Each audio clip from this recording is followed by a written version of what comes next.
An arrowhead-shaped logo features a lone bison standing beside a tall evergreen tree. National Park Service, U.S. Department of the Interior. A white branch graphic floats against a light green background. Olmsted Center for Landscape Preservation. A shallow stream flows over flat rocks. Landscape Rehabilitation at Gettysburg National Military Park, Gettysburg, Pennsylvania. On a rocky bluff overlooking green fields flanked by thickets of leafy green trees, visitors at Gettysburg National Park picnic, take photos, and admire the scenic views.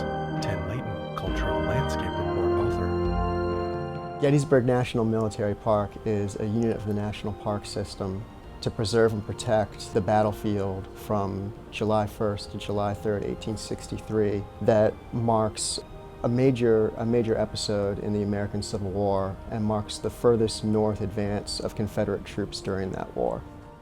In 1999, the park completed their General Management Plan, which is a publicly reviewed and vetted planning document that provides direction for the next 15 to 20 years. Maps of battlegrounds ranging and at from Gettysburg 1863 National to Military Park, 1996. that document was very specific about the next steps the park would take to preserve and enhance their landscape, specifically looking to rehabilitate landscape character to the 1863 battlefield. Zachary Belifo, Chief of Resource Management. Prior to the GMP implementation, when you would visit Gettysburg, you'd see these large sweeping agricultural fields. And the GMP really identified strategies to get to what it looked like more closely in 1863, which were smaller field patterns. So essentially it went from large field patterns to a mosaic of smaller field patterns. Tim Layton. We also didn't have this major feature that proved to be an obstacle and potential cover for both troops from the Union side and the Confederate side.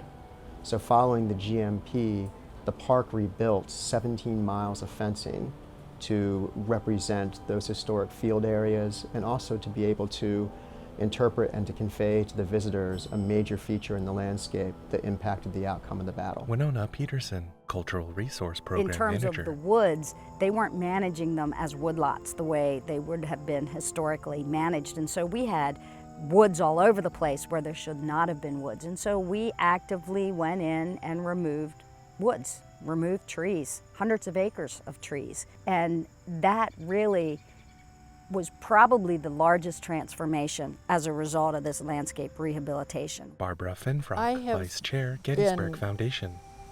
Brought to tears many times when I have seen some of these things, and I am rather a sentimental sort, but I am sorry in one way that people who come today can't actually see some of the way it was because they don't have as much of an appreciation.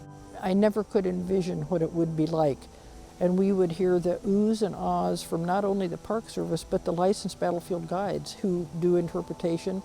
And they said, oh, we'll have to do everything over again because now we can really see what we could not see before. Chris Gwynn, Chief of Interpretation One of the things that's and been Education. tremendously helpful to me is seeing all the orchards that have been replanted across the landscape. Because orchards are placed there by the farmers that live there. They're used by the farmers, they're sold, and little things like that you wouldn't think a whole lot of is a great way for the staff here to talk about the impact of the battle on the lives of the people who call Gettysburg home. We planted approximately 118 acres, I think, about 40 different orchards here in the park. Some of the orchards are 6 trees and Randy less Critchen, than a Biological tenth of an Science acre, Technician.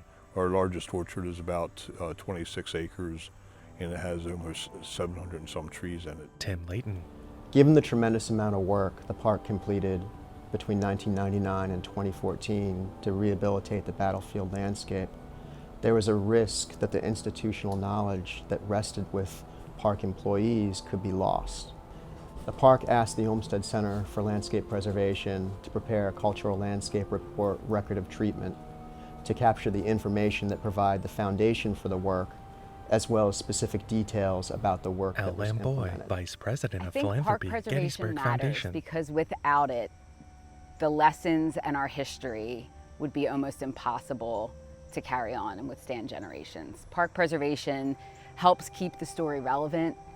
And when you come to Gettysburg and you stand on the grounds, there's just something about the power of place. Gettysburg's domed State of Pennsylvania And so monument. much of what is at the heart of what Gettysburg is about and what the American Civil War is about are things that we still deal with as a country every single day. What is the role of the United States government, the federal government, in the lives of everyday people? What are the issues that we're dealing with today? We're dealing with issues of race and ethnicity and who gets to be an American, what does it mean to be a citizen?